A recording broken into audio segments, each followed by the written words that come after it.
Steph Curry goes down, and everybody's asking, hey, can they win a championship without Steph Curry? Have they won a championship without Steph Curry? Answer to that is no. Last time I checked, out of the two championships the Golden State Warriors won, Stephen Curry was part of both of them. Now, can we say that about Kevin Durant? The answer to that is no. While Kevin Durant might be their best all-around player, it's just a fact that Curry makes everything go in that system because the system's predicated on ball movement, but whenever he's not in the lineup, they just don't look the same. They don't outscore teams the same. Nick Wright had a great stat where when he's in the lineup, they outscore teams by 15 on average, but when he's not, it's just 6. Curry obviously is the engine that makes them go. Like you can't double anybody when he's on the court. The pick and roll, they try to trap him. He just dumps it off to somebody else to make an easy decision. And he spaces the floor tremendously. And the fact that he's a threat to pull up from 30 puts defenses on edge and causes a lot of breakdowns. Let's not forget that this guy gets to the rack as with the best of them, including LeBron James, James Harden. Like his finishes at the basket are immaculate. But the fact that they're asking this question about, can they win a championship without him, is just like, it's a no-brainer. The answer's hell to the no. Like, you guys need to make a better segment. I mean that with the utmost respect. They should probably ask, is this a concern? And for me, it's a big concern that he's had 4 ankle injuries in the less than 6 months. He had one in December, he's had one in January, one in probably February, and then March. So it's a big deal for me because I feel like if you are a Golden State Warriors fan, health is your wealth. That you could land wherever you want as long as your guys are healthy. They're gonna ball out. You know what I'm saying? Like they're not gonna have back-to-back bad games or nothing like that. They're gonna ball out. So health is your wealth. And Curry getting hurt a lot this season, having to sit out a great deal, and them not taking any chances is concerning to me because what it shows to me is just like, is this the early demise of his body? Is his body kind of betraying him? Okay, you got 2 chips out of me, now I'm going to start doing my own thing. I'm not going to perform how I need to perform. This is the body talking. His mind, he's all in. You can tell the way he plays. But it's just like, it's his body reverting back to earlier in his career when he was getting hurt.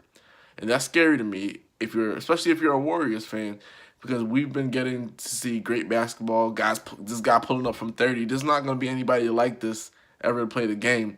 But as Achilles heel, forget defense, because to me he plays solid defense. Nobody in the NBA plays lockdown defense besides Kawhi Leonard and Tony Allen. But his Achilles heel for me are those ankles. Like for the Warriors, they need to be concerned about that because if he's not in the lineup to play in the playoffs, they're not going to win the NBA Finals. They're not even going to. They could probably get to Western Conference Finals, but they're not going to win because I can't see Kevin Durant being able to get past Houston with just Clay and Draymond in a lightened bench. Like their bench isn't the same. If they had Harrison Barnes, Andrew Bogut, and all that stuff, and it was Stephen Curry went down, I would be like, okay, they're all right. But Steph is that engine that makes them go, man. It's just like, there's no disrespect to anybody on the team. Like, who's more important? Like, I hate when they ask dumb questions like that.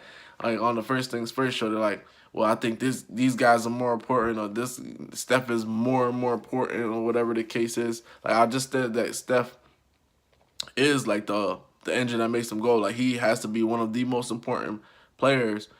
But at the same time, same token, if Steph doesn't have a Klay Thompson, then that kind of hinders his ability as well. So they're all important in a sense that they're all essential legs of the table. Steph, KD, Draymond, and Klay, they all hold up that table, which is the Golden State Warriors. But Steph is like the focal point. So like, you take out that leg, that table is gonna fall a lot faster, in my opinion. But absolutely not. They're not gonna win a championship without Steph. Just like Cavaliers want to win the championship without LeBron James. Just like James Harden, just like the Houston Rockets wouldn't be able to win a championship without James Harden or Chris Paul. You know what I'm saying? Like, when a star goes down, even for a couple of days or a couple of weeks, it's like the team has to hold their breath because he's important to the team. You know, Spurs, it showed with the Spurs. They haven't been able to win a championship, you know, because Kawhi Leonard went down and stuff like that. So when a star goes down, the question is, can a team win a championship? It's absolutely not. You saw that in the 2015 finals, LeBron lost 2, couldn't win. And think about this with the Golden State Warriors in 2016. One of their stars and Draymond Green got suspended, and they lost that game. And it was a game where Clay scored like 37 in the first. He scored like 30 points in the first half, and it seemed like Golden State would be able to do their thing. I think Cleveland was down like 8 or whatever the case is, but they couldn't close them out because Draymond was out, and that put a lot more pressure on the other guys. Curry releases a lot of pressure on the other guys, including Kevin Durant. So while this is gonna play out, or whatever, I think the more pressing question for everybody to see here is this ankle injury a big concern for you? And for me, if you're a Warriors fan, it is. Like, it definitely is, because he keeps tweaking it or twisting it or landing on somebody's foot and stuff like that. He can't think about it because he has to get to the basket. He has to play his game, and his game is putting pressure on you 100%. So if he has to think about driving to the basket, you're gonna make him one-dimensional, be a shooter, and that's gonna be a little bit easier to defend. The thing about Curry, people won't admit, like, oh, he's the best shooter we've ever seen. He's also one of the best finishers. So you gotta respect that game right there.